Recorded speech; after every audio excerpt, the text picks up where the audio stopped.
Welcome to Thriving Rockstar with Alex Rakin. My guest today is Rusty Cooley. Rusty, how you doing?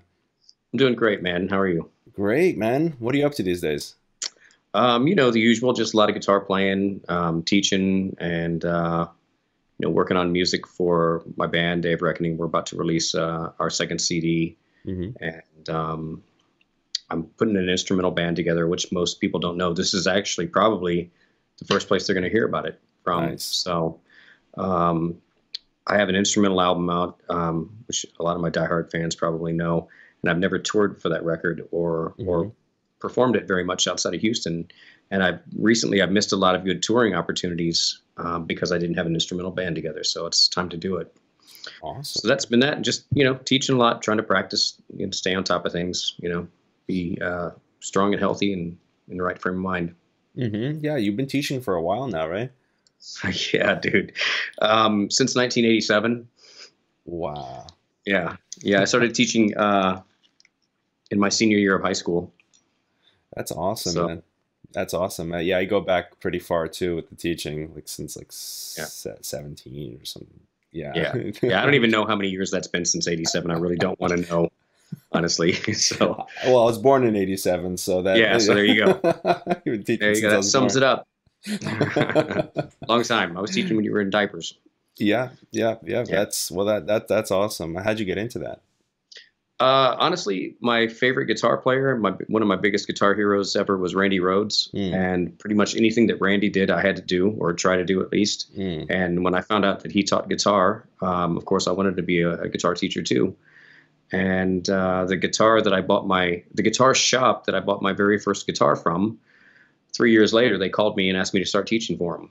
mm-hmm. So there you have it. It started there, and it was great because here I was a senior in high school making like $20 an hour or something like that. Mm-hmm. It's like what in '87, who's making that kind of money anyway? Right. And of course it has to do with how big your clientele is, of Sure. course. But it was great.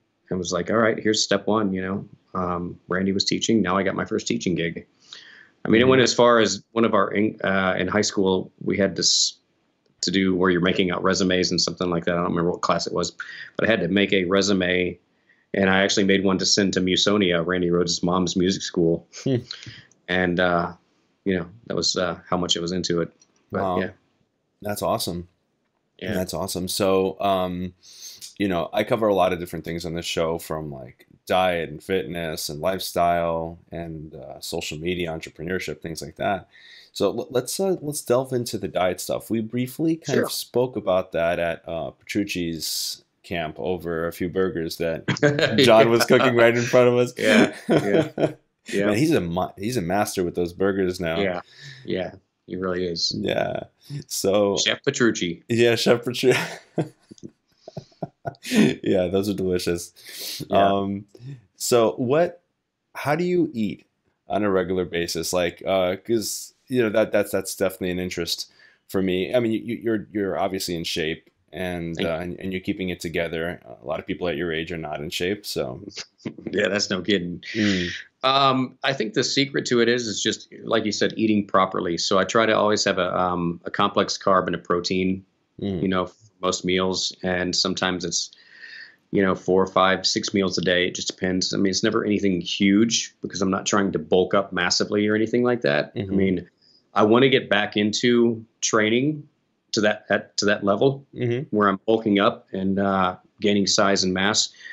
But right now, my schedule just doesn't allow for it. So the most important thing for me is just to eat properly, you know. mm, And I've never been a big eater. And a good close personal friend of mine is Lee Labrada, which I'm sure you know, Mr. mm-hmm. former Mr. Universe and stuff like that. Definitely. So when I first started training was around the same time that we met, and he was taking guitar lessons from me. And Oh, it's awesome. he's like, and he gave me this book that he has that him and a guy named Keith Klein, I think that was the dude's name, Keith Klein, that they wrote together Mm-hmm. on bodybuilding and training and diet and all that stuff. And it was like you had to eat so many egg whites or so many eggs per meal and all this. And I was like, oh my God, I was trying to eat this stuff. And it was just like, I just can't eat that much, It was Right. like, so I understand what it takes, and I've been there and obviously been in better shape when I was training 5, 6 days a week, Mm-hmm. you know. But that's the key thing. And Lee is a perfect example of that, because no matter, he's in just as good a shape as he was when he was training. Yeah. And that's because he's never had an off season, so to speak. Like professional bodybuilders, when they're not training to show, they don't eat that way, and they get heavy and they get out of shape and all this stuff. He eats the same way 24 hours a day, 365 days a year. And when you eat properly like that, you stay in great shape. Yeah, he lives by his philosophy. And he's got to be 60 now. I didn't say that here, but he's I remember being at his 50th birthday party. So, but anyway, so that's really the key. Just complex carb and protein, and depending on if you have, everybody's body types differently. So if you're not training hardcore, you might not want as much protein as a complex carb, or vice versa. And I'm not super knowledgeable about all that stuff. I'm kind of like the dumb guy at the gym. I go in there and lift, and I kind of do what I'm told, but I don't do a lot of research on it. I kind of have friends that know more than I do, so I kind of just go, okay, cool, I'll do that. But listen, it's better to be the dumb guy at the gym than the smart guy sitting at home. Right. Yeah, that's true. So I do what I can, and I've been pretty fortunate to have pretty good DNA in the respect that I've always had fast metabolism. Right. So even before I really got into bodybuilding or being aware of physical fitness, I could eat like crap. I might eat 3 fast food meals a day and still not gain weight. Right. You know what I mean? So I guess that's a blessing. I don't know if it's probably not a blessing really, because you continue to eat like that's going to kill you, right? But right. At least I didn't gain hardcore weight for that. Not eating properly. My daughter's the same way. She's 18 now, and she's skinny as a rail. Right. It's in the bodybuilding world, you'd be called a hard gainer, or from a technical perspective, an ectomorph, right? Just because it's tough for you to gain weight. In order for you to gain weight, you'd have to eat a lot and often. And it's hard for me to eat that much food. Exactly. I've always been a light eater. Yeah. Even when I didn't eat 4 or 5 meals a day, when it was a couple meals a day, it was just like, pecking here and there, right. Some snacking. Exactly. Yeah. I have a client that I train actually, and they're just that way. They're very tough to put mass on, and they're not a fan of eating a lot, Yeah. And so it's just, you have to like figure out ways of sneaking in calories here or there, like, a little pre-workout, protein with some oats, and, just all different ways of doing that. Yeah. So yeah, there's different methods. So what do you, as far as training is concerned, like how have you approached that recently? Recently, I'm just trying to get in there and maintain, you know what I mean? But regardless of, well, I shouldn't say this. I mean, when I'm training and on a good schedule, it takes 3 days to do full body. And I usually try to do 4 sets of everything that I do. Okay. As a minimum. Sometimes go to failure, not. But when I'm strapped for time, it's just good that I'm in there, right? Doing something better than nothing. So maybe I won't do 4 sets of everything, but I might squeeze in multiple days on one day and do 2 sets of everything or something like that. Just to, if it's better that I get a full body workout, or at least, divide it up into upper body and then legs another day or something like that. Sure. So that I'm continuing to maintain. That's the most important thing. It's, if you can't get in there every day or however much you like to do it, it's, you don't want to fall way off the horse. Sure. So I just try to get in there and do as much as I can. As a matter of fact, I'm so determined to do this that I'm getting ready to get either some kind of bulletin board or something to put on my wall. And the title of it's going to be, what have you done for yourself today? So every day I need to hold myself accountable for what have I done today for myself? How much did I practice? How much did I work out? How did I eat? Sure. What did I get taken care of today? You know what I mean? That's important to me. And letting stuff go because of, I don't have enough time. That's not really an excuse. Right. You have enough time if it's important enough to you. That's true. So I've got to, I got to make it so that every day I see this right in front of my face when I wake up in the morning, or whether it's in my jam room where I practice and write and record and stuff, or it's in the bathroom on the mirror, but that's important. Well, yeah, I mean, just being motivated to, continue to be productive at something that, I mean, you were definitely productive in, say, practicing over the years, right? Hmm. And that's, you've habituated that. And there was some driving force to doing that, right? You had some kind of ideal that you were striving for in your head, right? And Sure. so I guess, as Tony Robbins would put it, if there's a why, then you're gonna push towards it. Sure. For me, I've struggled between being physically fit because I mean, I come from a motocross racing family. When I Mm. was old enough to be on a dirt bike, I was on dirt bikes. We didn't go to church on Sunday. We went to the track on Sunday, and we traveled all around the state of Illinois. That's where I'm originally from. My dad was president of a motocross track. He was out there on a tractor Mm. designing the tracks, and we raced all over. My brothers were like, big time dirt bike racers as well. And so that's in itself is physically fit, Right. and I did that and raced BMX. I was never really big into school sports because I was always doing stuff like that, Hmm. even skateboarding and stuff. So I always had a level of physical fitness in my life, whether I thought about it that way or not. Right. I mean, because riding a dirt bike, you get a pretty full body workout, Oh yeah. you know. But when I got into guitar playing, and it's a long story, but me and my dad got into it, and I got rid of my dirt bikes and I got another guitar. Mm. That's a whole other story. But so along the way, when I got more into guitar and left the dirt bike racing stuff, I didn't have as much physical workouts, Hmm. obviously, and I would go between starting to work out and getting into some kind of physical fitness routine, and then I got into this mentality of, why am I wasting? This is what I was thinking. This is Hmm. not correct, obviously, but why am I wasting my time working out when I could spend more time getting better at guitar, which is my ultimate goal in life, to be the best guitar player and musician that I can possibly be. Right. And I've never been somebody that believes in a backup plan. Mm. Because to me, that was always like preparing yourself to fail. Why Sure. do I want to spend time working on something I'm going to do when I don't succeed at what I want to do? Right. If I could have spent all that energy on what I wanted to do, maybe I would have succeeded. Um, Sure.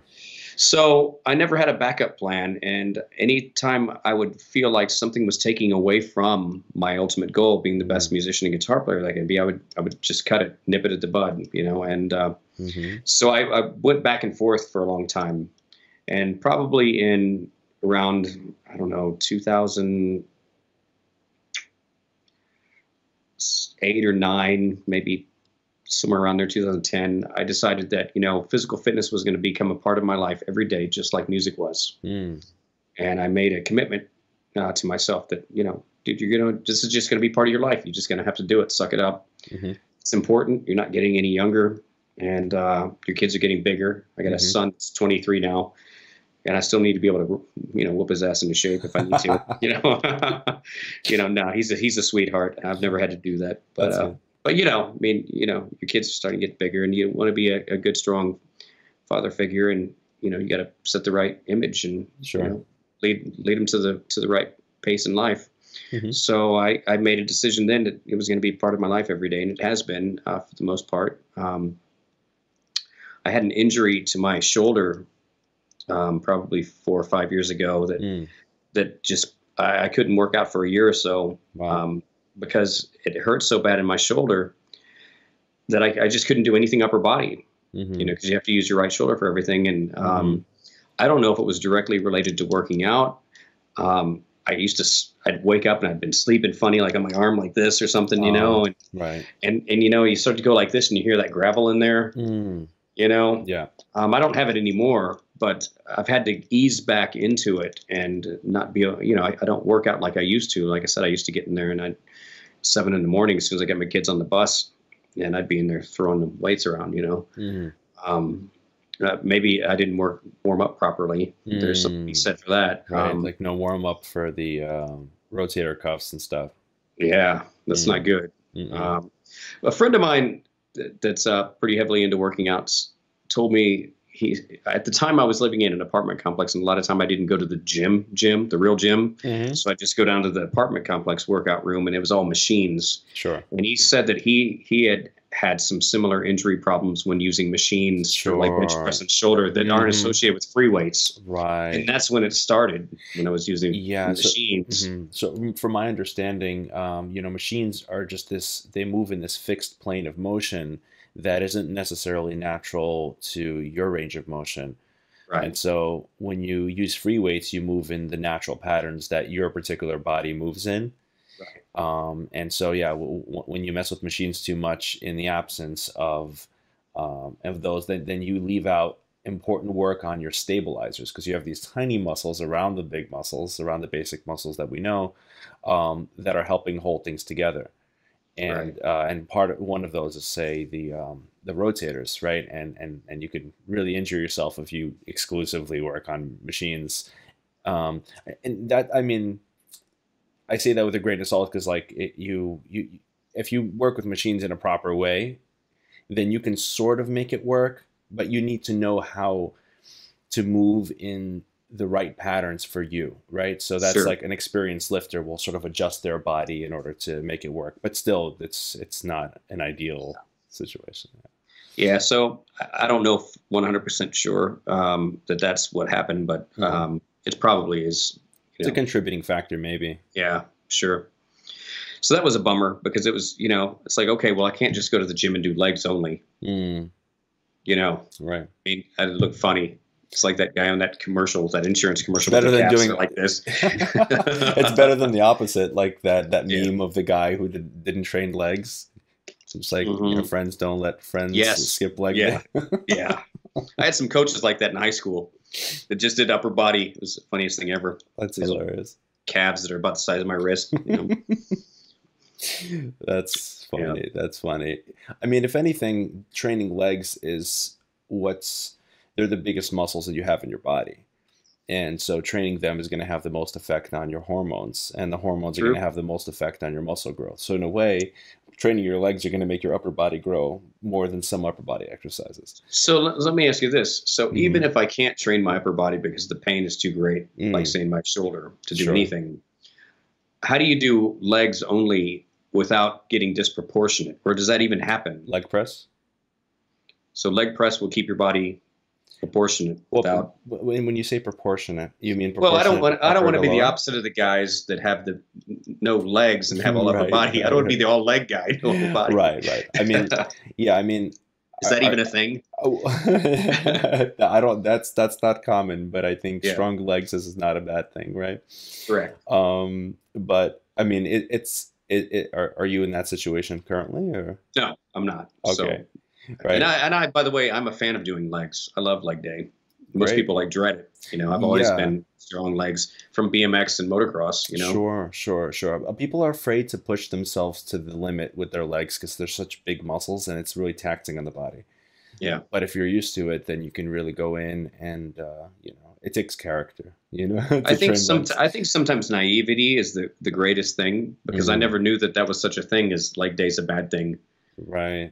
I didn't go into it knowing that. So I think maybe if I would have had a preconceived notion that, oh, legs are going to be tough, I don't know. I always enjoyed it, Sure. so Yeah. Yeah. I mean, that kind of ignorance has, led to world records and stuff because people didn't realize that there was a limit.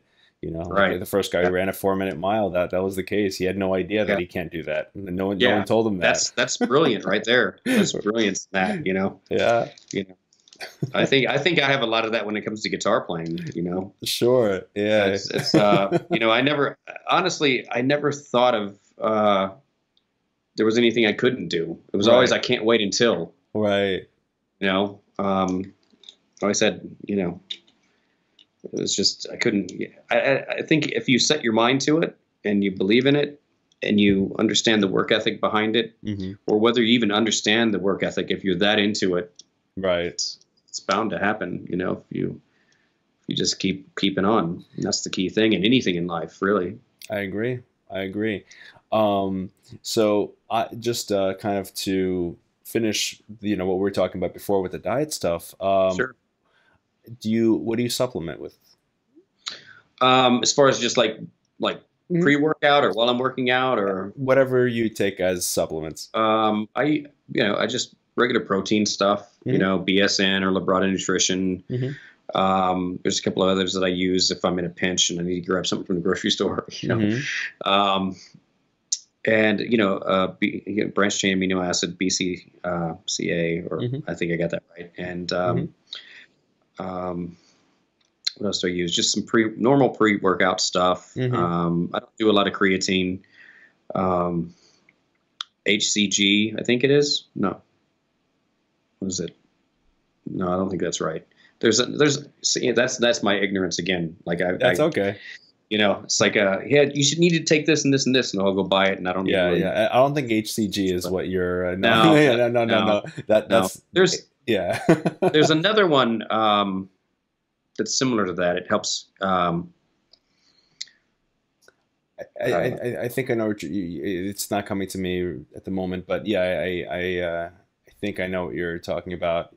Um, That helps you lean out and kind of build harder muscles. I don't know if that makes sense or no. sure, but Sorry. I mean, essentially, you're just taking amino acids and protein, the basic things. Yeah, absolutely. Hmm. Yeah, nothing crazy. Sure. And do you travel fairly frequently? Yeah, Okay. And yeah, here and there. when you're traveling, how do you conduct your fitness and diet? Or do you? Mhm. I try to conduct it the same way, really. You know what I mean? If I'm traveling, whatever I'm going to do is not usually in the morning, you know. Right. So I have, the benefit of getting up and going to the gym at Hmm. whatever hotel or whatever I'm at, and eating, trying to eat as proper as I can. A lot of times it doesn't happen. Hmm. So worst case scenario, it's a cheat day. You know what I Right. mean? Right. Just by Um, default. Hmm. yeah, and then sometimes it's just like, it's just not even going to happen. So I just like whatever, and I'm not a big eater to begin with, so Sure. it's never too scary of a situation. Sure. You're not going to fall that far off the wagon. And I don't consider one day, to be really falling off. It's just Right. life happens while you're making plans to do other Oh, stuff. definitely. Definitely. So Mhm. I try to do the same thing no matter if I'm on the road or at home. Sure. So, I mean, I'll take my mhm. supplements with me and whatever I'm taking at the time, and Sure, whether sure. So, protein and have you vitamins. toured somewhat recently? No, no. The last thing that I did was geez, what is it? It's March now. It's almost coming up on next summer. Last tour that I did was last summer. Okay. That'd be before I did the Petrucci camp, Hmm. which is where we met. Yeah. But yeah, and the same thing. I'm out on the road, and I have like a reverse sleeping schedule of most normal human beings. Oh, yeah. So I'm up at night, and everybody Mm, else is sleeping at night. So mm, it was very difficult being on the road with the guys in my band. mm. The first night on the road, I got up out of the room and went and bought another room just so I could, because we're on the road and we get to this room and we're all in there and like on the beds and blow up mattresses and stuff like that. And it's like everybody's going to sleep and it's lights out and I'm laying there and it's like, okay, it's like 11 o'clock at night and I'm not going to probably sleep till 5 or 6.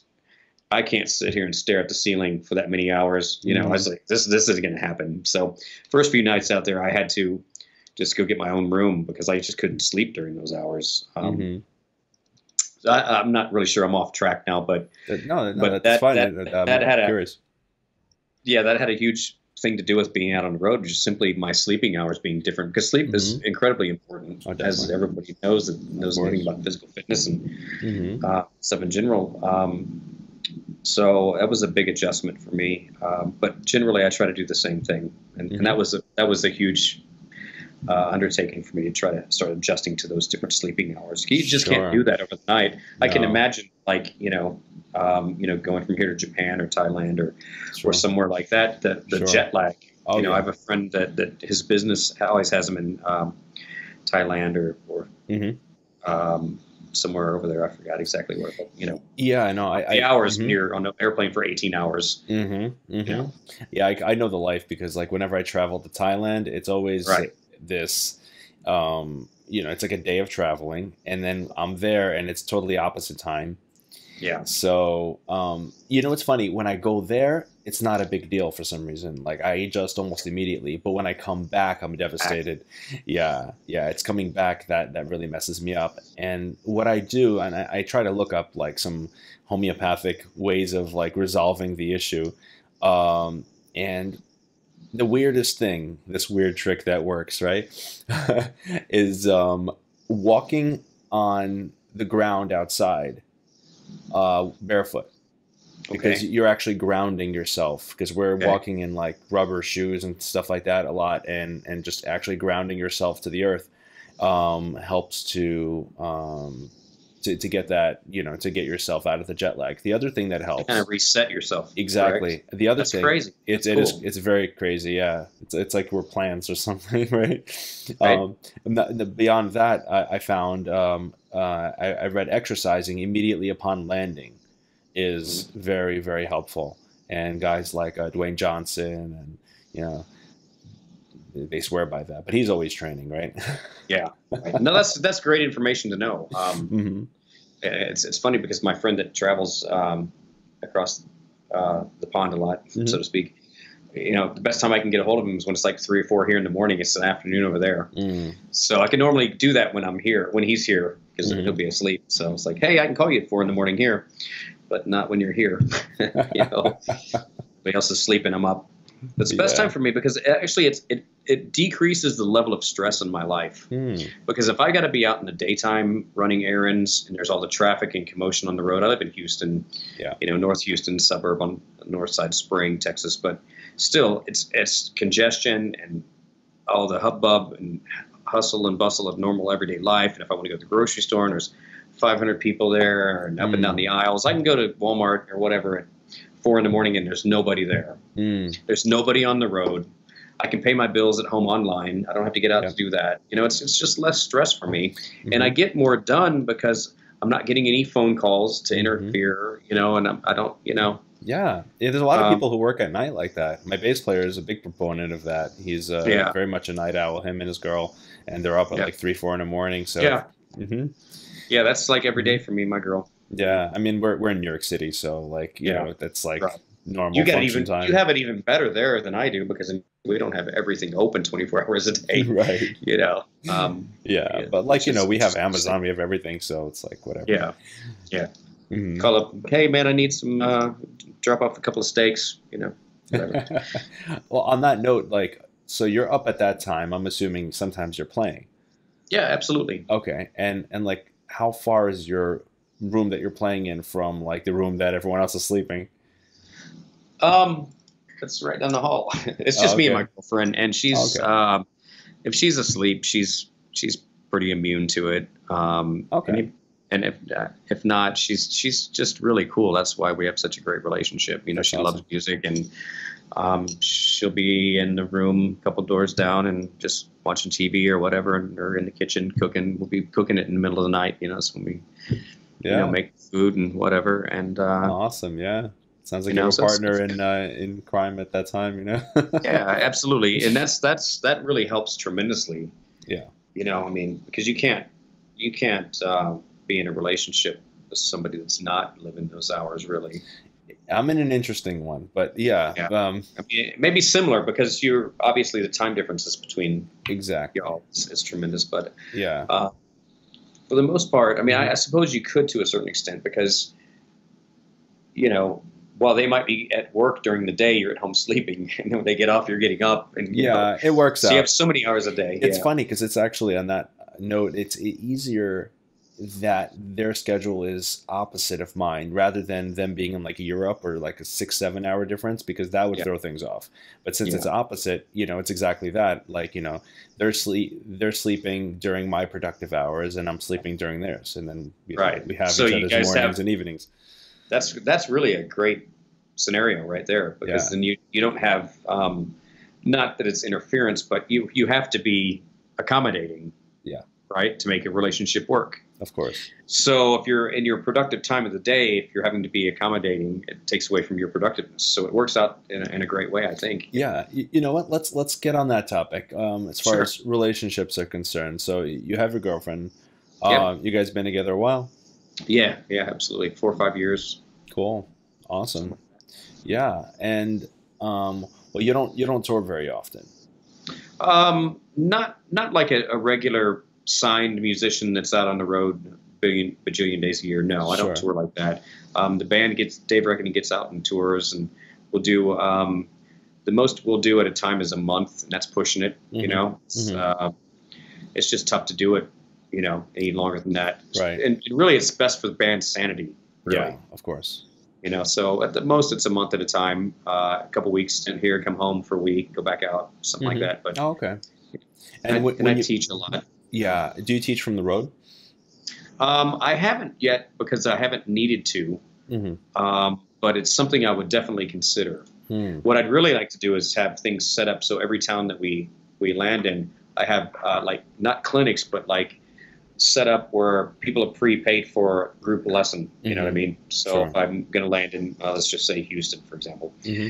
you know, maybe 20 people signed up for a group lesson beforehand, and then you know you do that after sound check or something like that. Yeah. You know, classes or something like that would be cool. I've seen that in a few different ways. So for one, on one end, like I've seen, say, Consider the Source. I don't know if you've heard of them. They're awesome trio out of New York here, and they teach. They actually, when they're touring, they take Monday and Tuesday off so they Mhm. can teach on those days, right? And Oh, that's cool. they book Skype lessons just all day long, or Mhm. or they do clinics and workshops on the road as well because they're like virtuosos, you know. Right. So they've managed to do that, and with schools and things like that, they've got those kind of connections together. That's great, man. Yeah. Yeah, so that works out very well. It pays, for a lot of things. It makes the tour Sure. profitable. Yeah. The other way I've seen things done, the guys in Haken, Haken, right? Hmm. Yeah, so they do this. They do the VIP thing, at their shows, and then they also have lessons. Like if you can just contact them to have a lesson, around their sound check or whatnot. And Right. if they have the time, then they'll do the lesson, or they'll probably do a Skype thing as well, from the road. But they teach from home too. Yeah. I don't know what's going on with my camera. I keep seeing it kind of flashing. Are you noticing that? Yeah, it's not a huge deal. Most people watch Um, they listen to this, but it's not super distracting.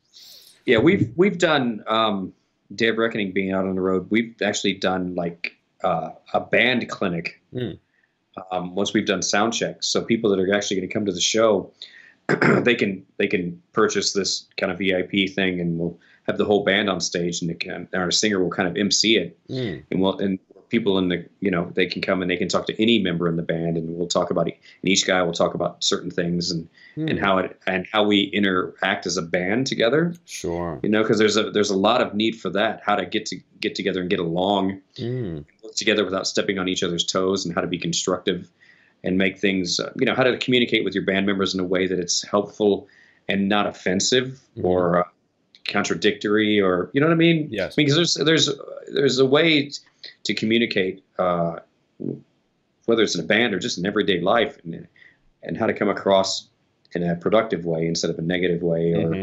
a demeaning way. And there's a lot that I think people can learn from, especially striving musicians, just to, how to do that. You know. Yeah. Yeah. It's one thing that's way underrated. Learning to communicate. I have books on communication recommended right on the Thriving Rockstar website. Okay, cool. Yeah, I'll have to take a look at some of those. Probably, yeah. I mean, like Crucial Conversations is one of them, and that's cool. there's a few different tactics to having discussions, especially disputes. Hmm. People tend to strawman each other's arguments when discussing something, or they'll listen to respond rather than to really hear the To other's listen. point. Yeah, rather than to listen. Yeah, Yeah, they're just waiting for their point. They're exactly. yeah, Instead of actually trying to hear what the person has to say, like listening to the other person like they actually have something to contribute to the conversation. correct. Right. And I mean, that's, when you're trying to dispute something, then you kind of, we have the bias of wanting to be right rather than trying to have the goal of actually resolving whatever the issue is. Yeah. And Yeah. I sometimes, always. yeah, I'm sorry. Go ahead. yeah, it's okay. I mean, if it's something like, say, with your partner or even with your band, those are long-term relationships, and the relationship is more important than the issue. Right. oftentimes. And a lot of times I'll even make it a point to state that in the dispute, argument, or whatever the situation might be. It's like, look, we're on the same team. Mm-hmm. I don't care about being right. I want to resolve the issue. Mm. What can we do to fix this? You Mm-hmm. know, so it's never about, as much as, the ego wants it to be. It's just, I just want to resolve whatever the issue might be. I Mm-hmm. don't care. And if I have to change, or if I need to do something differently, or if I need to approach speaking to you in a different way, Mm-hmm. then just tell me, Sure. you know, Yeah. um, cause I'm not big into, all that stuff. I just want to fix it. Let's fix it and move forward. Let's just keep going. Let's roll. Yeah. Yeah. I mean, you're in it to, you know, for the whole thing to be advanced, and it, it's important to kind of have that goal in mind. Yeah, absolutely. Yeah. And I think it's important, especially when you're in a band, that if you're really into it and this Mm-hmm. band is what you want to do, then you need to make that very clear, that at any time something comes up, that, look, I'm in it for the better of this and the greater good of this whole project. And so whatever we need to do, let's do that, Mm-hmm. and let's figure it Exactly. out and let's move forward. One of the best things I've heard as far as conflict resolution is concerned, when somebody's really upset and um, voicing a strong opinion, I found if you mirror back exactly what they told you, maybe rephrase it and like steel man their idea, Mhm. and maybe even reformulate their idea to be even stronger and support it, you know Right. and then if you have a something to add to that, or even to change it, at least after affirming what they've said and confirming that you heard them out and you understand their position, and you can be like, yeah, I understand you mean this, this, and this. Am I correct? Like, they confirm your assessment Right. of their idea, and then you add your feedback to it rather than just trying to Sure. oppose it with yours. That's, Right. yeah, Yeah. I find that works out pretty well. Yeah, so it's maintaining a long term relationship, and the band is like a marriage. So, Yeah. Yeah. If you're having problems having a relationship with one person, don't get in a band. You know, it's yeah, true. It's like one of the big things that I always tell everybody in the band is like, look, I realize everybody's got their own personal lives and all that hmm stuff. But what you have to do when we walk through that door at rehearsal, we leave our baggage outside the door, right, and we come in here with a clean slate. We get in here and we get the job done, and we work our best for the overall productiveness of the band. And when we walk back outside, we can pick those bags up and take them back with us, but don't bring it in the room, right, because that's not productive. right. If you had a bad day, man, that sucks, but Mhm. project it on the whole band. Sure, sure. Part of what I think teaches us to have proper relationships with people fundamentally is our relationships with our parents and how those were. Hmm. And sometimes if they weren't so good, then we've responded in like to kind of, to try to have better ones than we had with our parents, or some people Sure. they had good ones and that those are a good model for going forward. Yeah. What were they like for you? For the most part, they were really good. My dad was a military guy, and my mom was a stay-at-home mom. Hmm. And for the most part, everything was great. Obviously, there's always little inner things that you go through growing up as a kid, and you know, the problems that I had are like nothing compared to people that went through physically abusive, or Mm. parents, or maybe they had parents that were had drug or alcohol problems or something like that. I didn't have anything like that. My parents were pretty cool, and me and my brothers always had what we needed. You know what I mean? We had Hmm. what we needed. I had issues when I got into my late teens and stuff like that, when I started playing guitar, and with me and my dad. And my dad's, the ears that I can still hear ringing in my ears are my dad's famous words, as I hear him yelling down the hallway at our house, "Can't you do anything besides strangle that thing?" Referring to my guitar playing, And he always said for years that he swore up and down he wished we would have bought me that new dirt bike. That was the icing on the cake, really, with me and my dad. My brothers always got a brand new dirt bike every year, and when I was racing, I was doing really good, man. I was kicking ass, and I was riding on a bike that was already a year old, and then I had an injury, and I came back, and my dad didn't get me a new bike, and I was like, I was a kid, okay? So keep Right. in mind that I've grown up since then, and I realized that maybe my frame of mind and thinking wasn't really what the problem was. You know, maybe my parents, you know, because I thought they should have got me a new bike every year. And, Mm, you know, now I realize that, well, maybe my parents just didn't have the money for it and they didn't have any other way to tell me and didn't want to tell me that, you know. mm, And I don't know that that was the case, you know, but regardless, I always look back and try to think about, well, maybe I just wasn't seeing it properly, mm, you know.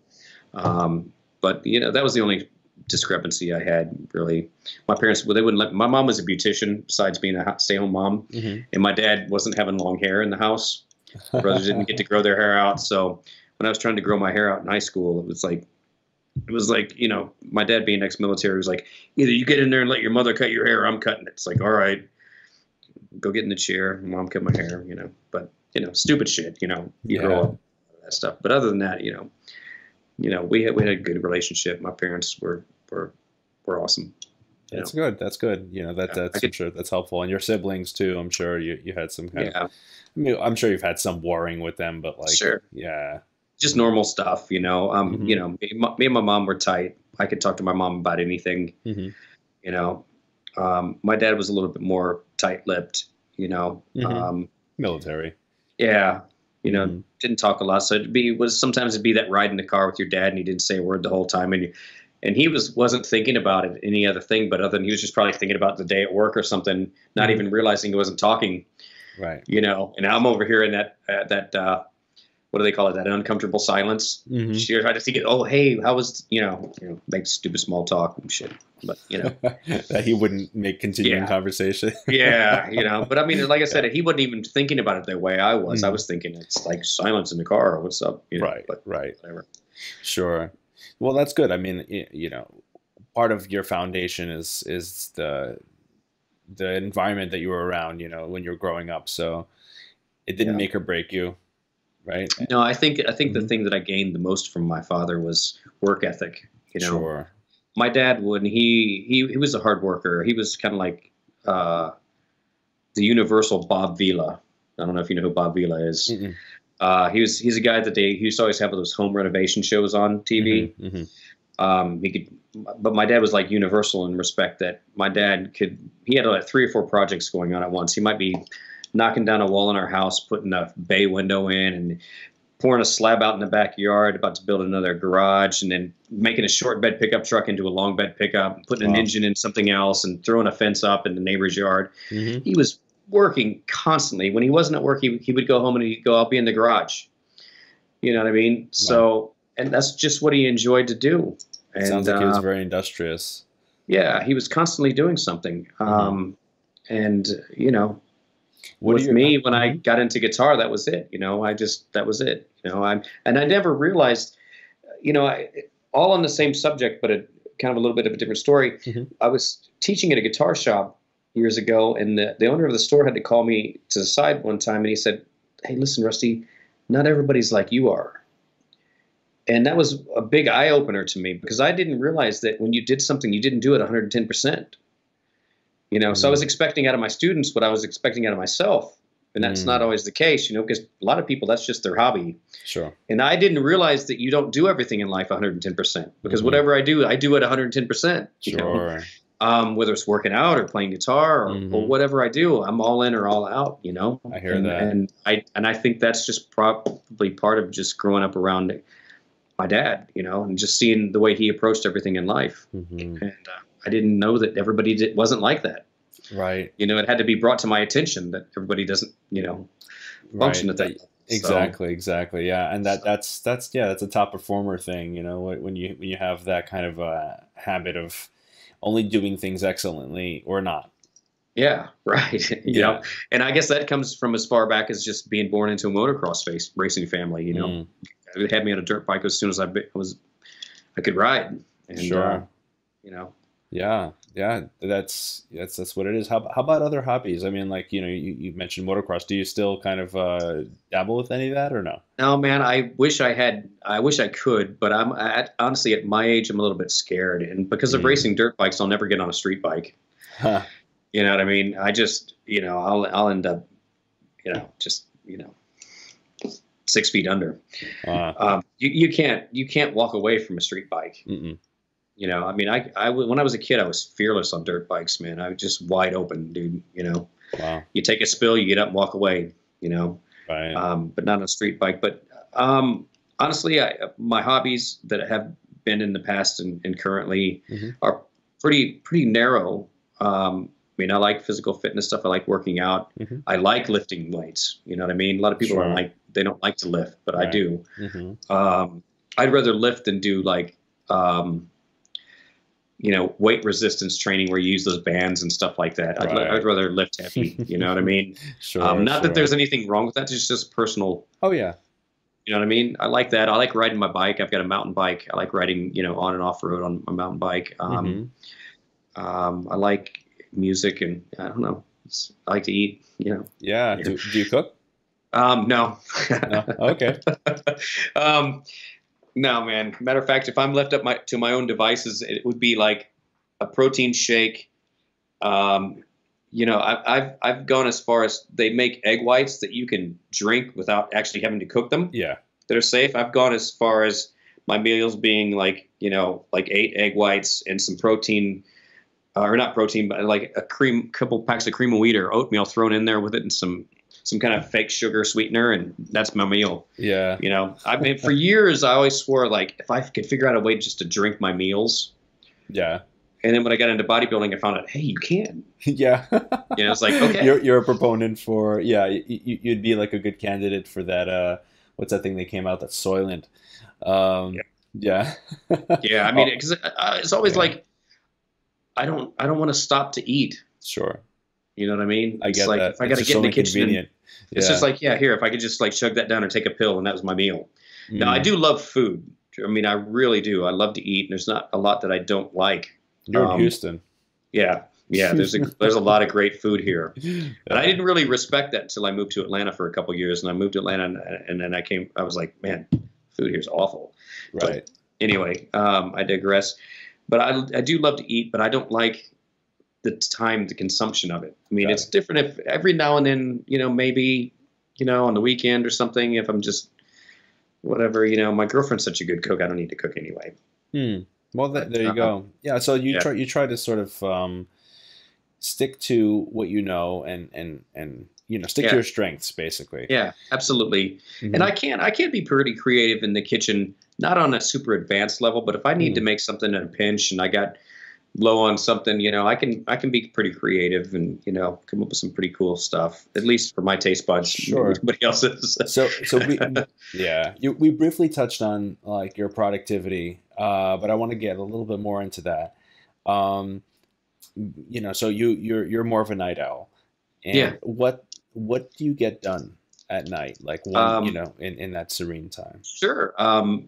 Anything and everything, from daily tasks like paying bills, and which I'm very lucky on the house cleaning thing. My girlfriend pretty much takes care of all that. Hmm. She's very intense, like I am, in music and stuff like that. So what she does, she's like a neat freak. So like if I walk in the kitchen and open up the refrigerator door and then I don't make sure that there's no smudges where my hand was, Wow. you know what I mean? So, so she takes care of all that stuff, and food and cooking, the majority of that. But I mean, Hmm. from paying the bills to going to the grocery store, daily stuff like that, to business things like answering emails, Sure. music business, productiveness, Hmm. answering emails and that sort of stuff, to practicing, to working out. Hmm. How do A you lot of times approach your practicing? um, it just depends on what I have to do. My Hmm. practicing might not entail actually practicing. It might be getting a guest solo done, Hmm. or learning how to use a new program, or Hmm. be So more it's proficient at goal recording. oriented, basically. Yeah, Hmm. absolutely. But if we're talking about strictly guitar practicing, it's there's a couple of ways I approach it.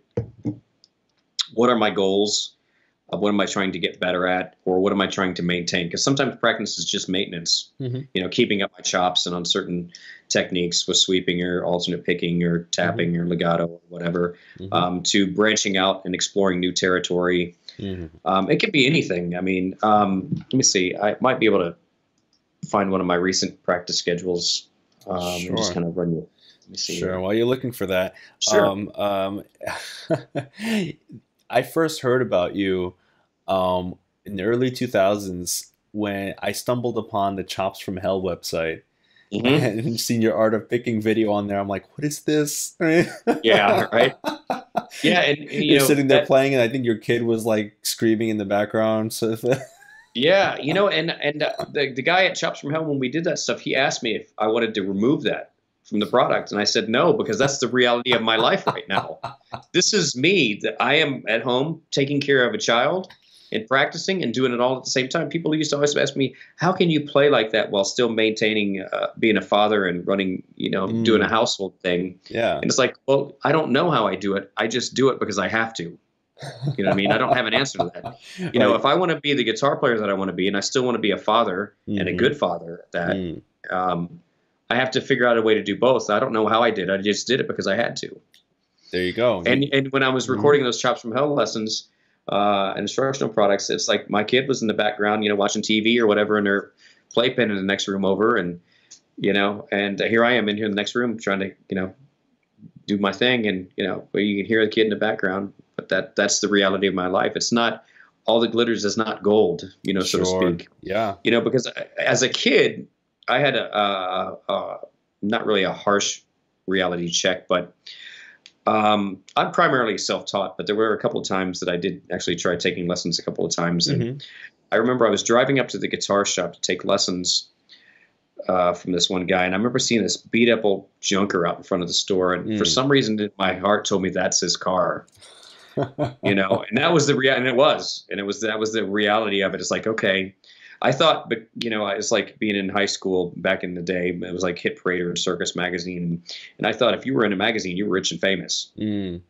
you know, and that's not the case. The music Mm. industry and to somewhat degree as an artist, like a painter or photographer, or even to a certain level of acting, those are some of the only fields that you can be in and be world famous and absolutely be penniless Right. at the same time. You know what I mean? Yeah.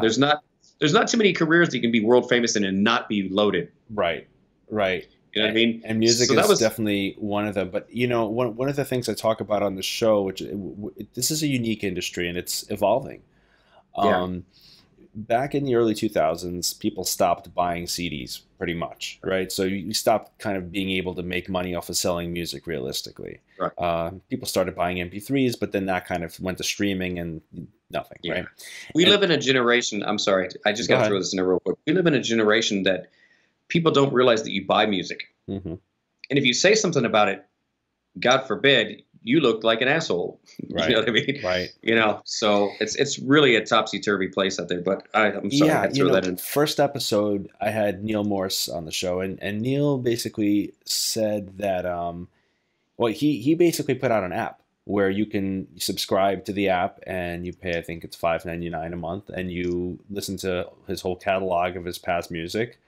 And he doesn't put his stuff up on iTunes and Spot, so it's pretty ballsy That's move. pretty cool. Yeah, but it's Yeah, cool. It's really he's kind of pushing that, right? And he has some teasers up, and he knows his fan base is loyal, and they'll buy into it.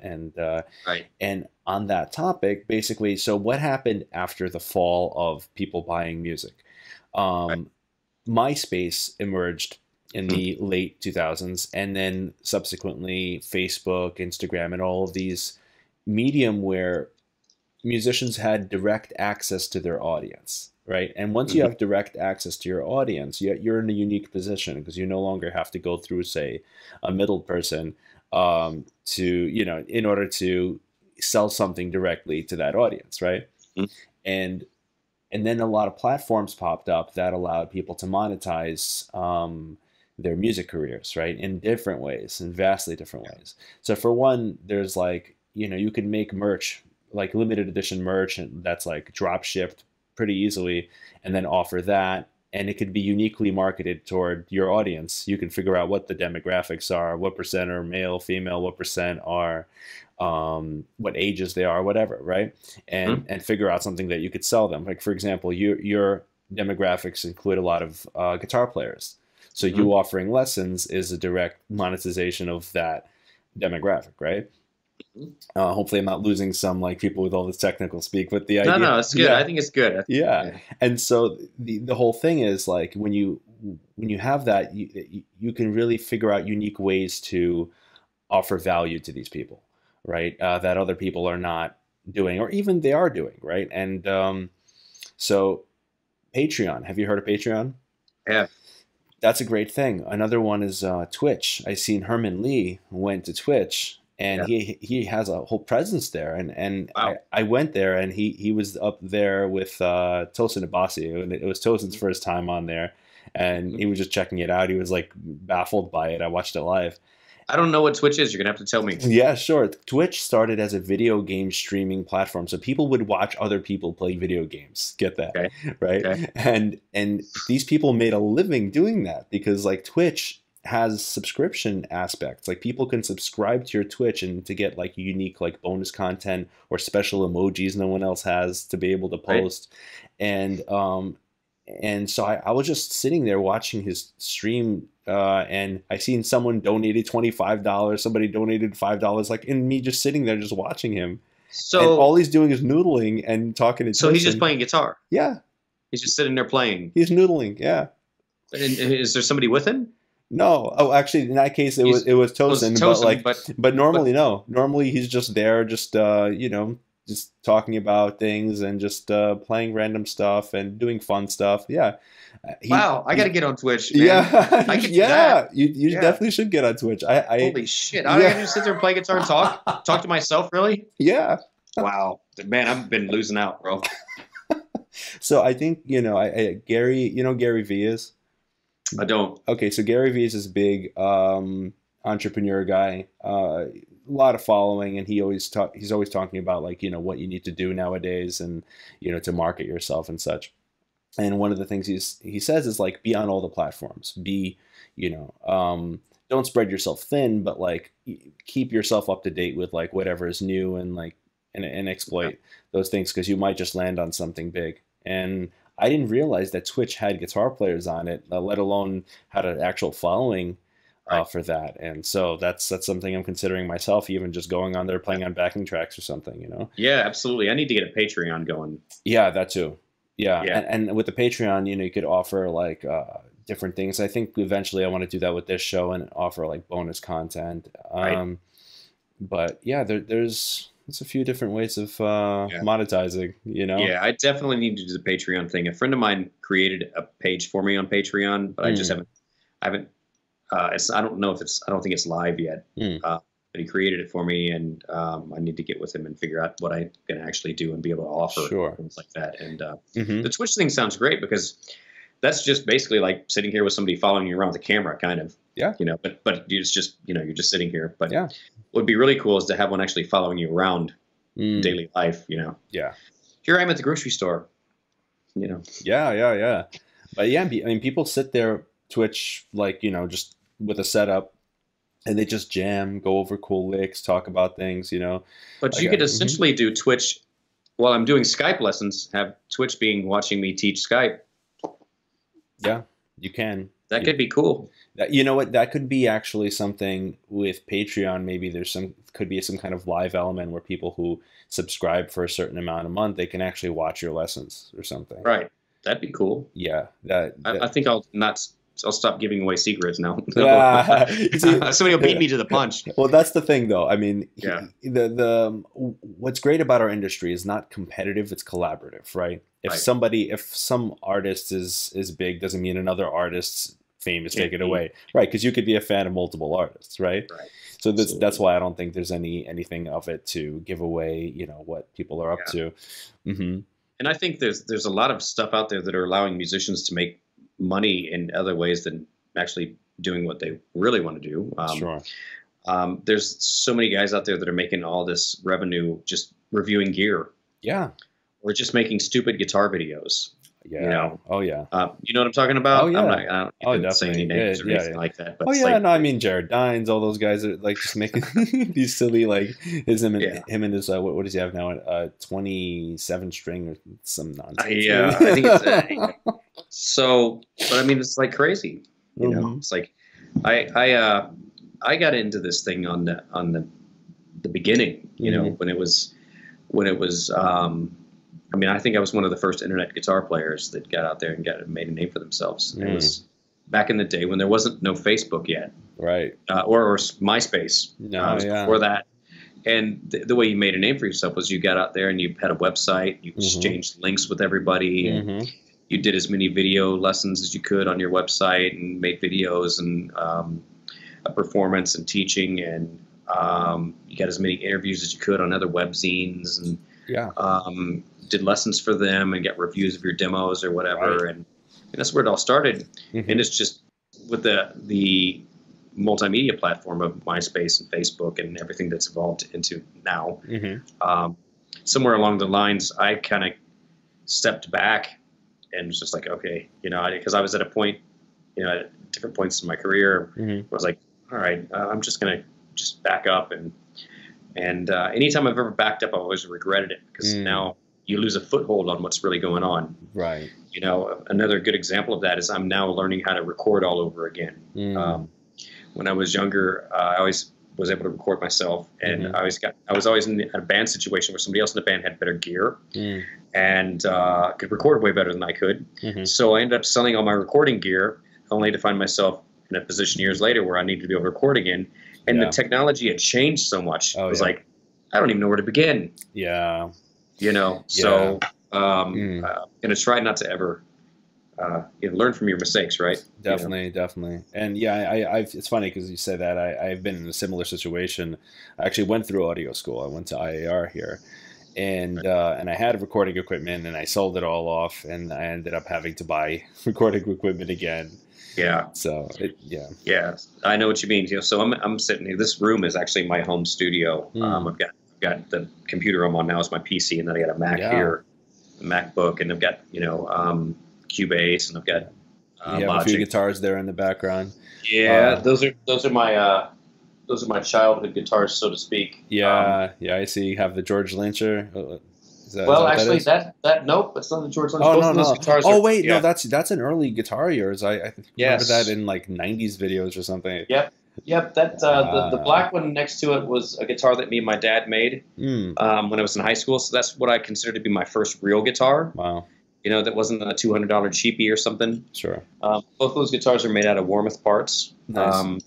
I was a big Randy Rhoads fan, as we spoke about earlier, Yeah. and that's the black one. And then the orange, yellow, and white one, which looks like a box of Tide, Mm-hmm. which we used to call it the Tide box.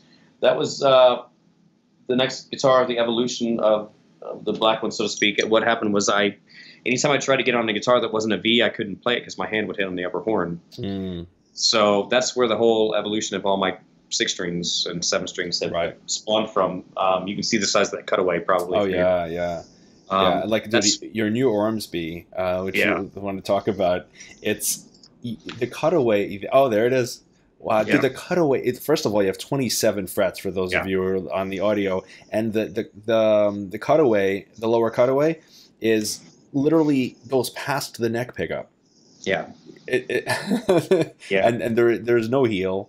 No, man, beautiful neck that's through. it. There's 27 fret right there. Wow, that's So- amazing.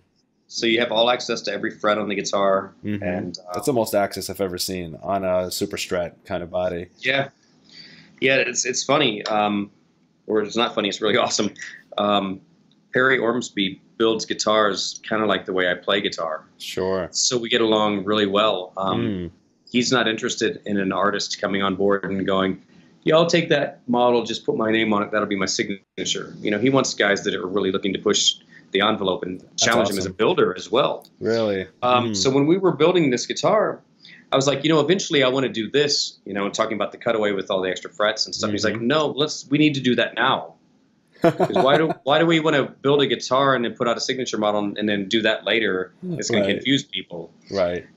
So this happened now, That's awesome. And I didn't even expect it to happen because all I've heard from other companies was, no, we can't do that. No, we can't do this. No, we can't do that. Everything at Ormsby has been, yes, we can. I'm sure you've been grinning ear to ear, Yeah, working with absolutely. him. That's amazing. You have some scallops on there as well. Yeah, and that's another brilliant design of Perry's. It's not a full scallop. It's Right, it's a partial. gradual. It starts kind of here and it goes up and comes back down. So it's perfect, and it's not extreme. Mhm. It's not enough that it feels weird, because I had a guitar years ago that had like the last 4 frets scalloped on it, Mhm. and it was the worst mistake I ever made because it's like you feel the neck, everything's great, and then all of a sudden you get the last 4 frets, it's way different. Right.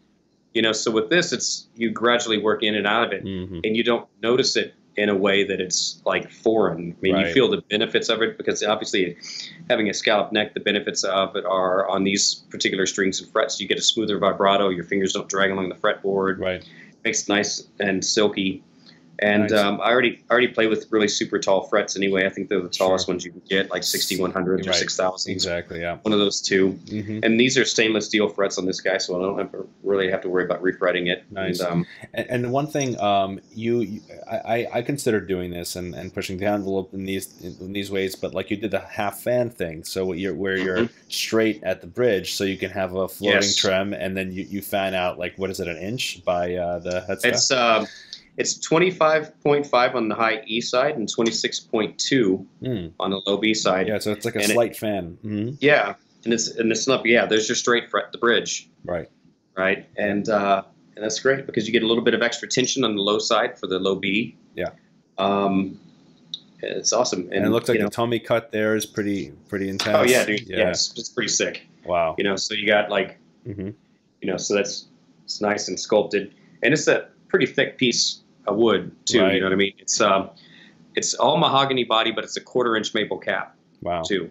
Yeah. I mean, so we got a good piece of maple. It's not a laminate or whatever they call it. Hopefully, I'm not boring the non-guitar players here, but the guitar is super. It's okay. The guitar is super playable, and this is me just like nerding out on guitar stuff. Very cool. Very, very cool. And you have just original Floyd in there, or what? Yep. Well, no, it's a Floyd Low Pro. Low Pro. So in other words, the fine tuners are out of your way. Got it. On a regular Floyd, the fine tuners stick way up, and that gets in the way of my picking hand. Yeah. That's what I have on this one. Kind of like the standard Floyd. Yeah, that does get in the way a little bit. Yeah, so that totally throws a monkey wrench into my picking, so I can't really play that. Years ago, when I was playing that orange guitar on the wall back there, I used to pick like this. I would hold my pick between my thumb and my middle finger, and when I pick fast, my elbow would have to come out like this. Right. And I didn't realize it at the time. Your elbow flared up. Why I was doing that. Right. But when I got a guitar with a Low Pro, within 6 months, my picking went back to this, and my arm came back in, and that's when I went, oh, aha. Yeah. Because before that, I didn't view it as a problem. It was just the way I adapted. Sure.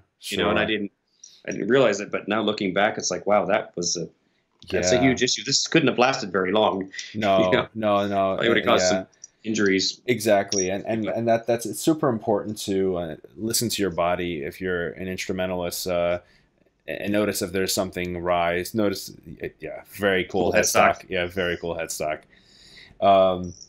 And by the way, I just wanted to pull this out, just like he gave me this guy. Oh yeah. There you go.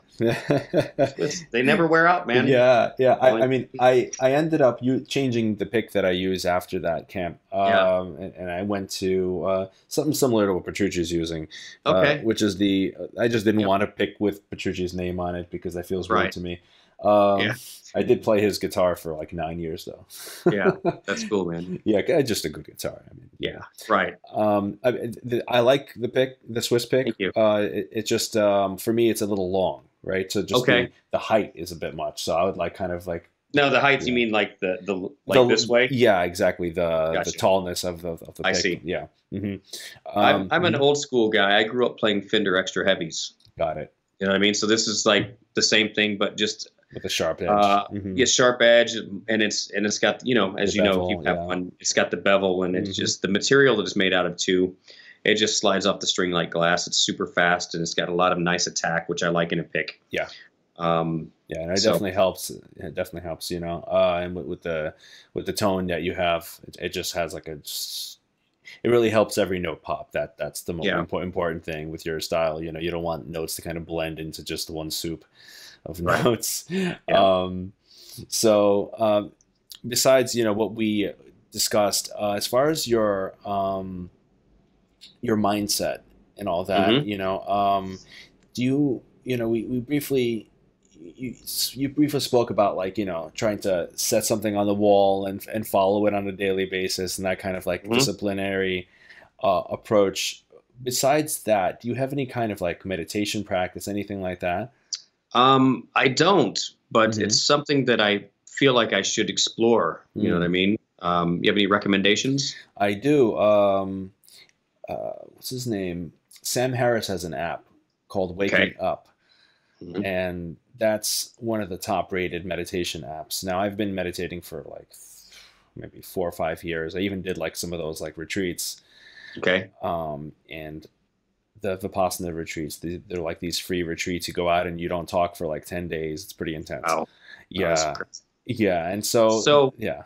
yeah, I don't mean to interrupt. I was just going to say, how do you feel that this adds to your life, and in what way, and how does it impact you? Okay. So, meditation in general, when I'm consistently doing it, what it's doing is like, it's putting a space between me and the world. That's very good. So first of all, I'm equanimous, meaning that life can go up and down like a roller coaster, but I stay even keeled.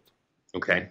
Whenever something happens, I don't react to it immediately. I have like this kind of dialogue box that pops up, and it's just like react this way or react that way, Hmm. and I get to choose a more productive mode of being instead of kind of being very very reactive and emotional to things. Right. And hasty, kind of And just jumping hasty. to. Yeah. Exactly. So it helps me really be at peace in that kind of way. Besides that, I can think clearly. Concentration goes up, productivity goes up. All these things go up with just a little bit of meditation every day. Mhm. It's a good way to de-stress.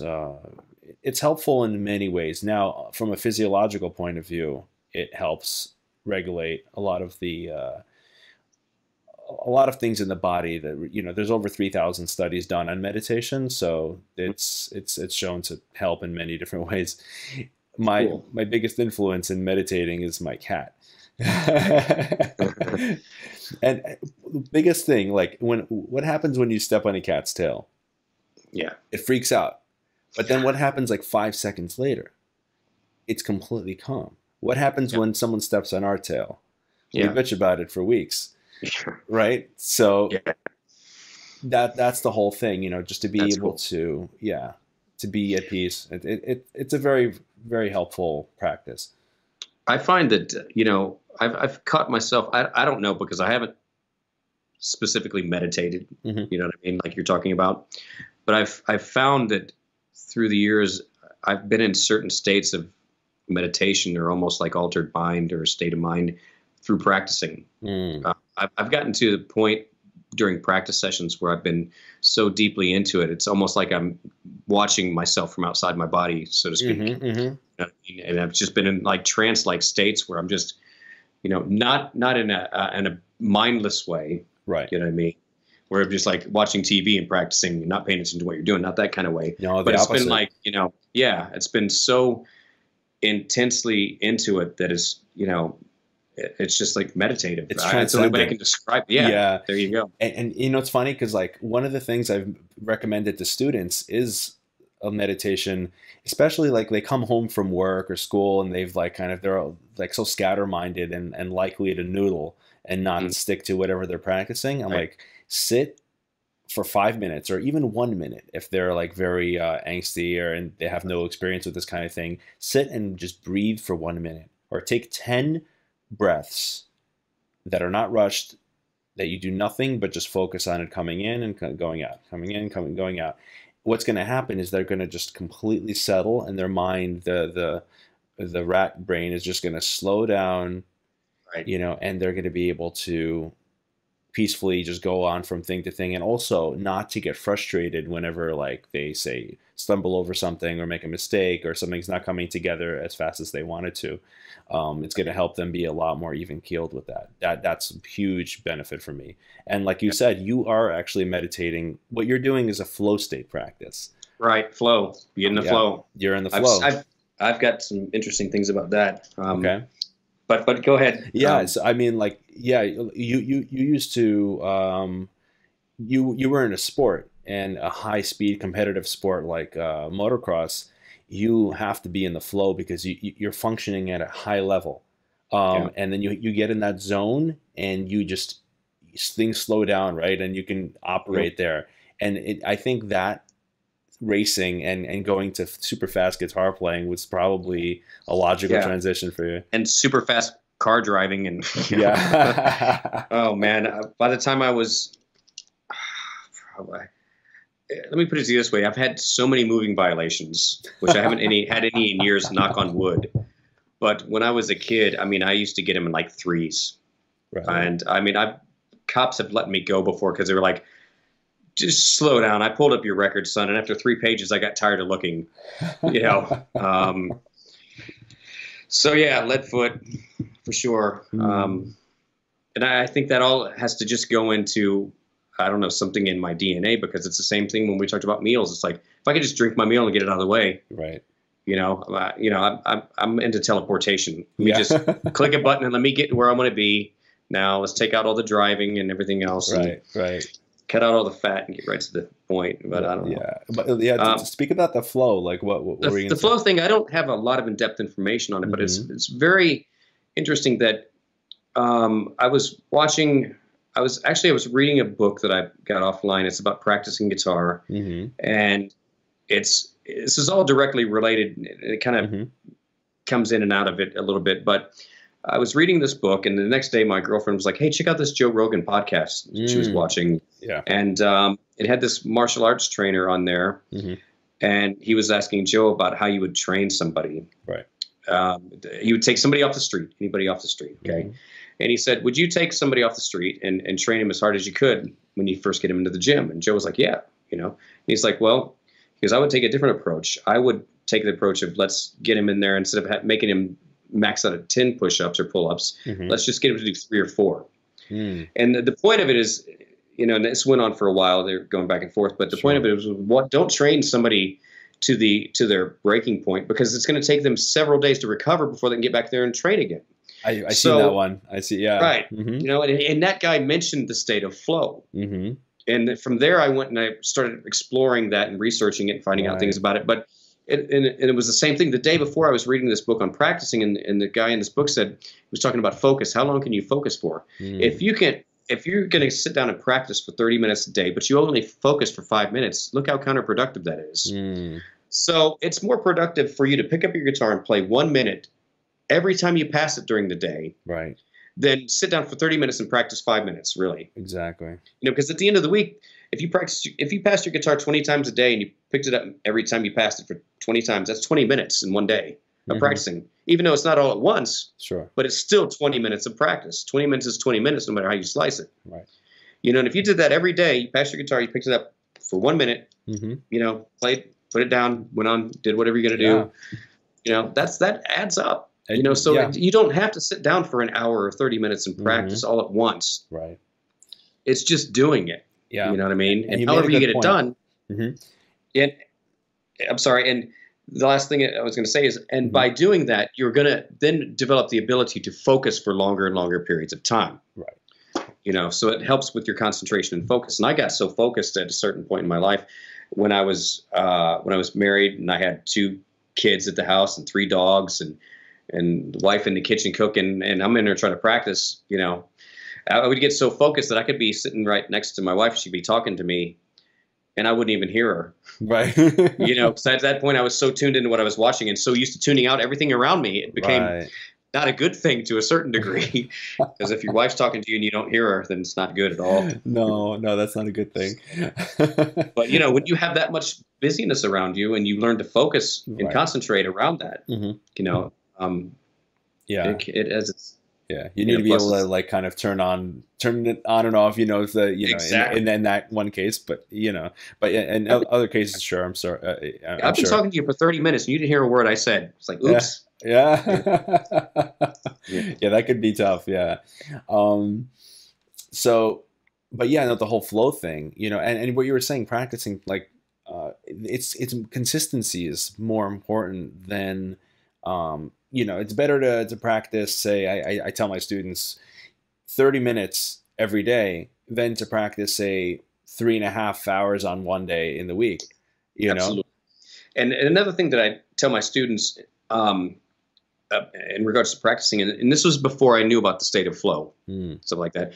And I always just called it, so if you're in the moment, if you're in the zone and you're practicing and you're working on a particular subject in your practice schedule and it's going great, don't stop. You know what I mean? No matter what else you got planned for your practice schedule today, if you're in that moment and it's going, run it till it runs its course. Yeah. You know what I mean? Because you never know what you're going to come up with. You know, and don't change something. Just follow it till it's done. You know, you either burn out or it's, or you're not tired, but it's run its course, to go to another subject. So that's a Don't ever let mhm, up on that, definitely, because definitely.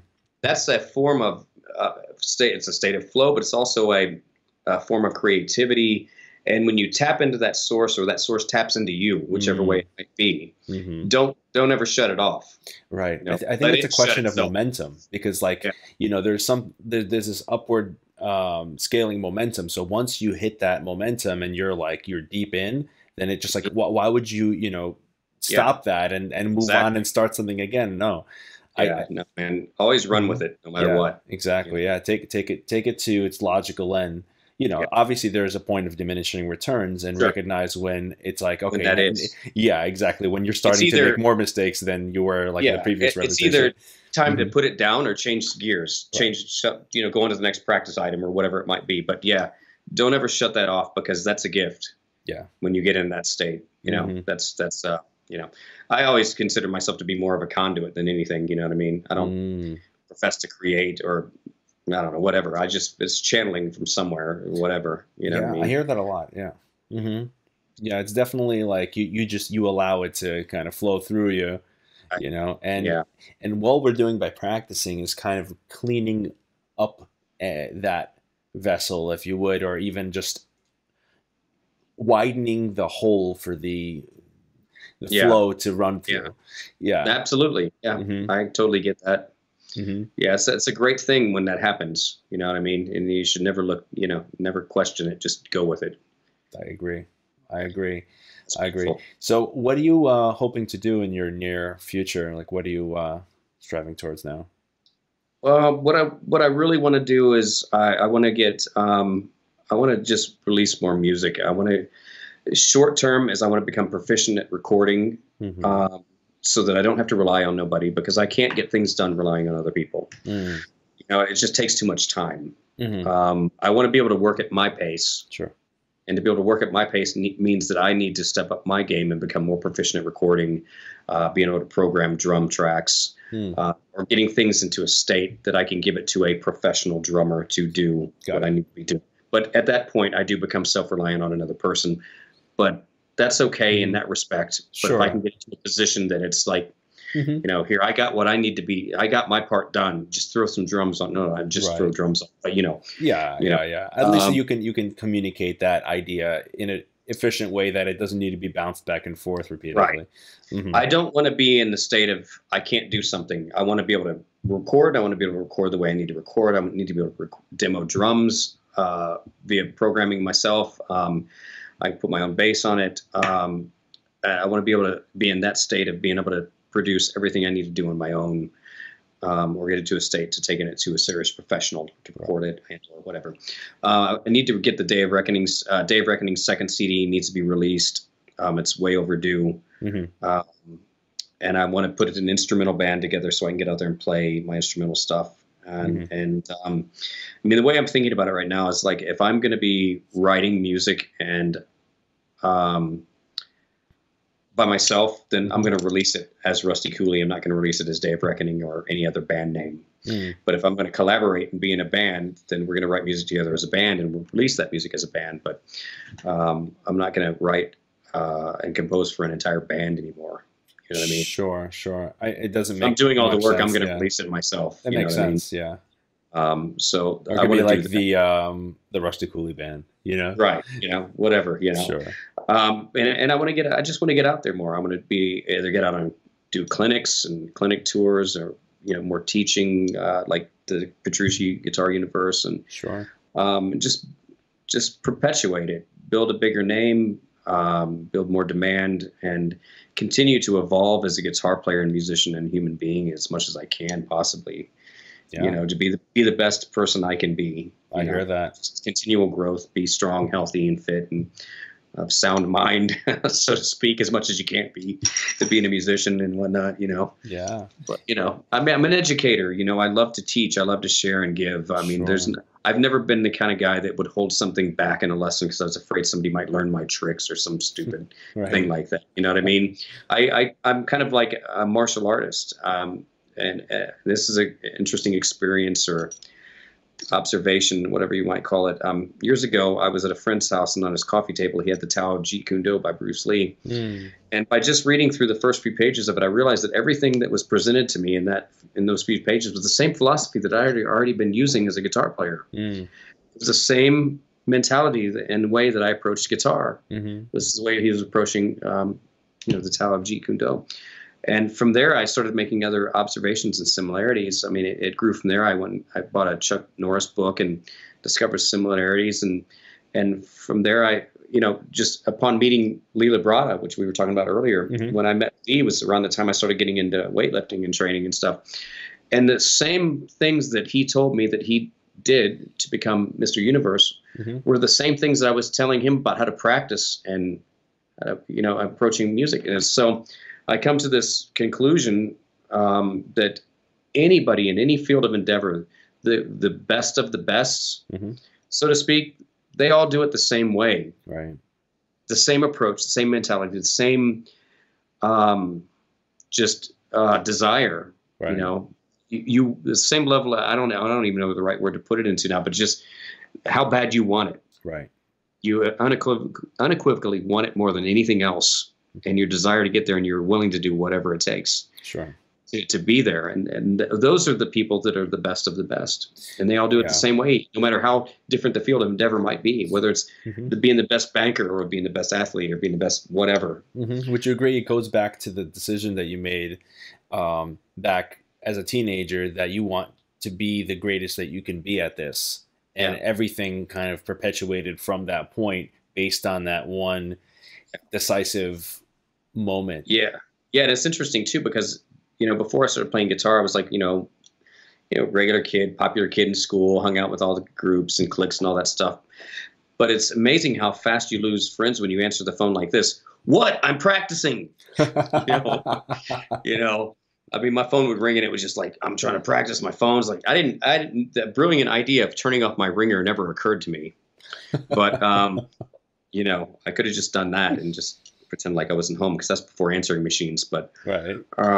yeah, it's funny. I mean, went from being a popular kid to having one or two friends and we all played guitar. Mm. And that's all we talked about. But, I mean, looking back, I regret nothing. I actually Sure. probably saved myself a lot of pain and anguish by Mhm. continuing in that medium and going out to all the parties and getting involved in all that kind of negativity. Sure. And realistically, the people you were friends with in high school, you probably don't even know anymore.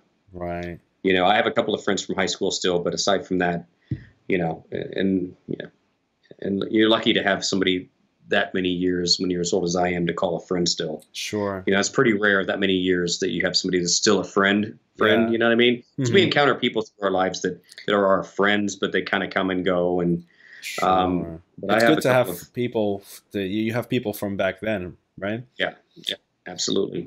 I think that's a great thing, and for people who have like friends that they have from back then, they're lucky, and those are the friends that you have the most history with, and that you need to cherish and Absolutely. grow those They're relationships. very few people that that you can count on, because there's, people say a lot of things, but their actions are, you see what happens with their actions. But, Mhm. to have people you've been friends with that long that you can trust and, they're there for you and in it to win it.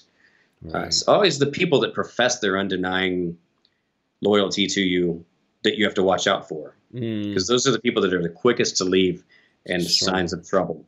I learned that the hard way.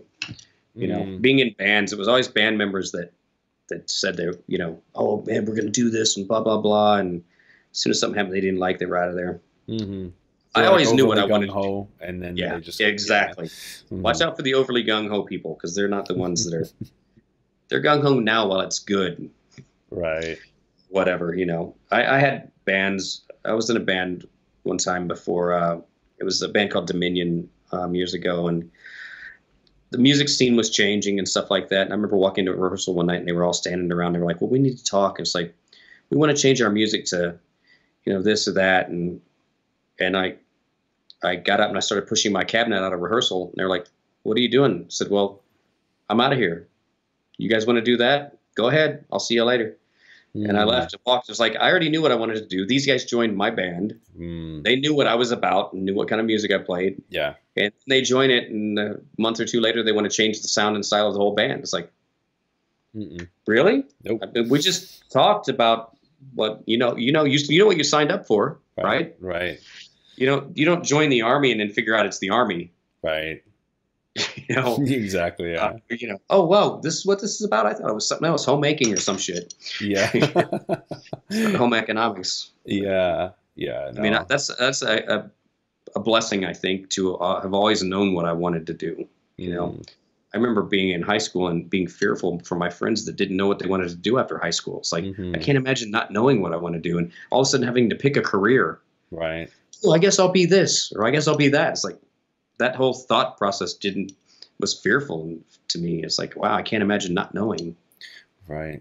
Right. Yeah. There's a It's a lot of scary people. thought. It really is, and I've encountered many friends and associates that have had I can't pick my major and all this thing. It's just like my advice to those people would be like, listen, whatever you think you're good at, whatever is kind of interesting to you, go in that direction, right? Yeah, Like you don't have to be 100% sure. At least do something and don't be in one place, you know? You yeah, can don't, always pivot. yeah, yeah. I mean, there's a lot of truth in that old saying that if you find something you love to do and you can make money at it, I mean, you never work a day in your life. Right. I mean, there's a lot of truth in that. I mean, anything that you love requires work, Sure. no matter what, but it doesn't feel like it usually, No. And you're willing to because do you're more of it. passionate. Yeah, Hmm. absolutely. So always go that direction. You're right, man. Hmm. You know, Yeah, I agree. So, before we kind of conclude, I wanted to ask more of like how do you deal with like negative emotions and if they pop up? sure. I don't know, really. It depends. I suppose it depends on where I'm at when that Sure. happens. Okay. If I'm having a bad day, Hmm. quote, bad day, Hmm. I try to not project that on other people. Hmm. I try to realize that, okay, this is something I'm dealing with. It's not anybody else's problem. I Hmm. mean, if you're out in public, or if you're working or whatever you're doing, and you're dealing with that mental thing, you have to contain that Hmm. so that you don't that doesn't show on other people. If I'm in a bad mood, I don't want people to know I'm in a bad mood per Got it. se. I don't want to Right. be projecting that. Right. You know what I Nothing good mean? comes of it, right? Right. And if I'm Yeah. sad or whatever it might be, I don't want to look like I'm sad. Okay. You know what I mean? You have to, Hmm. when you're out and and there's, like I said, there's many ways of dealing with it. If I'm at home by myself, then I have no one that I have to worry about seeing me in whatever state of mind I might be in. Okay. So I can let it all Do you have a out. Whether process? And how do you let it out? I don't know, man. I don't know the answer to that. Okay. There are times when I can go pick up my guitar Hmm. and that helps, but I've battled depression in the past where it's been so bad that I couldn't find peace in music. And Mm, that's when I knew that it was rough. right. You It's know. was there? I mean, was it just something you just had to kind of rough through? Yeah. Yeah, for sure. Hmm. Because there's never been a time in my life except for that time when I couldn't find peace in music. Mm, That was a rough time. But hmm. Was there like any therapy around that time, or was it? yeah, I did. I went to. I had a friend that was a therapist, and Hmm. she was kind enough to let me come down, and we had a couple of sessions, a few sessions, and Hmm. I even went to a group thing at a church around here, and Hmm. things like that. Just looking for Yeah. an avenue. Sure. It's searching for some way to help yourself is Hmm. better than not trying anything at all. Was that productive for you? Like, I think so. you I take mean, something being with able to you? Hmm. absolutely. I think being able to talk about it Mm, helps more than anything. Keeping it in doesn't do you a whole lot of good. right. Finding the right place to talk about it helps too. You know what I mean? Hmm. But for me, sometimes just talking about it. I mean, it could be with. It's not always the best thing, but it could be just like with anybody. Right. Just getting it off your chest and being able to talk about it and relate to somebody else, and Hmm. if you're talking to somebody that's having something similar, just being able to Mm, talk it back and forth. I mean, I don't.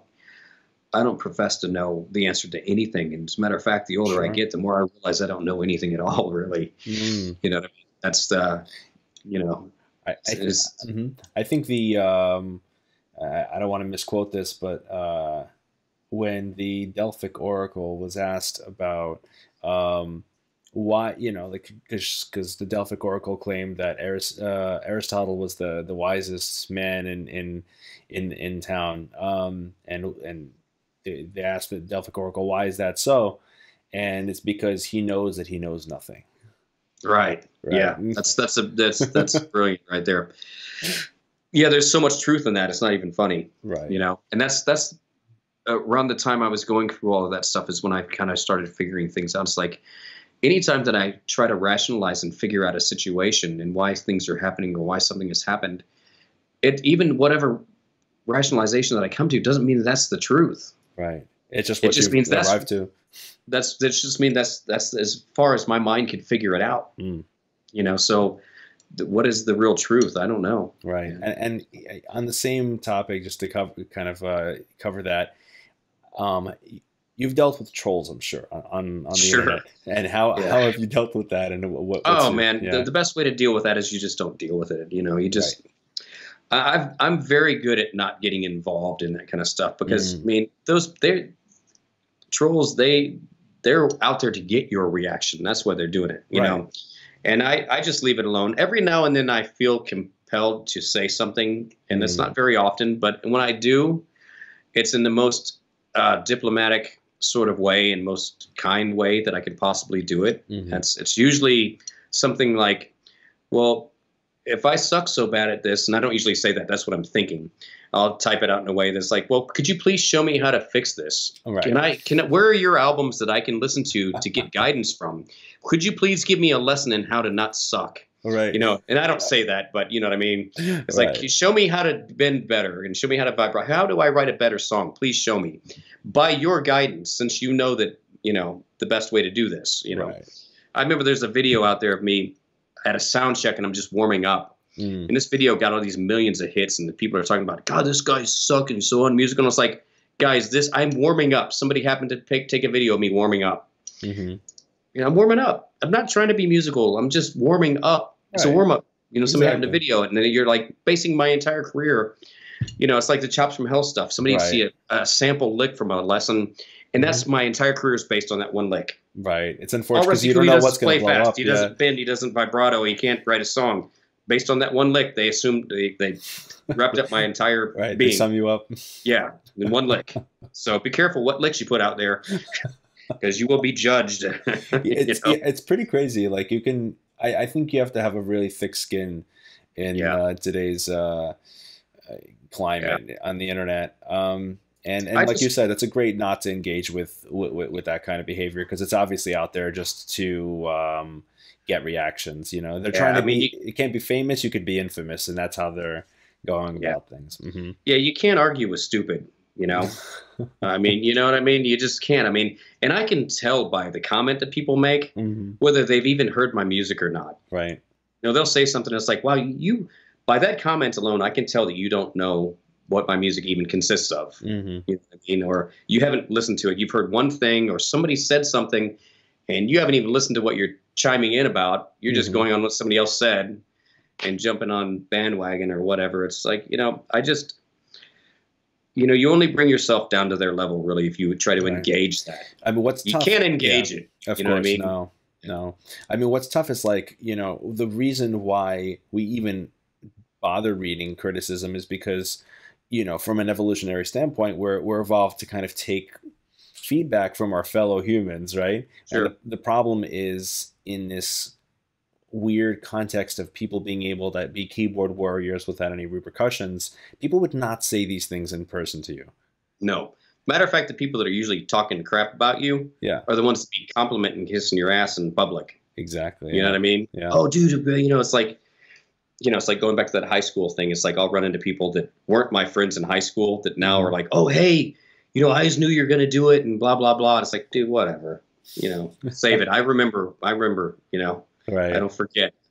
I certainly don't forget. I Right. might forgive, but I don't forget. I You hear know, that. Is there you anything know. Rusty, is there anything we didn't touch on that you would want to kind of share? No, but honestly, man, I think this has been great, dude. I enjoyed it tremendously, and Awesome.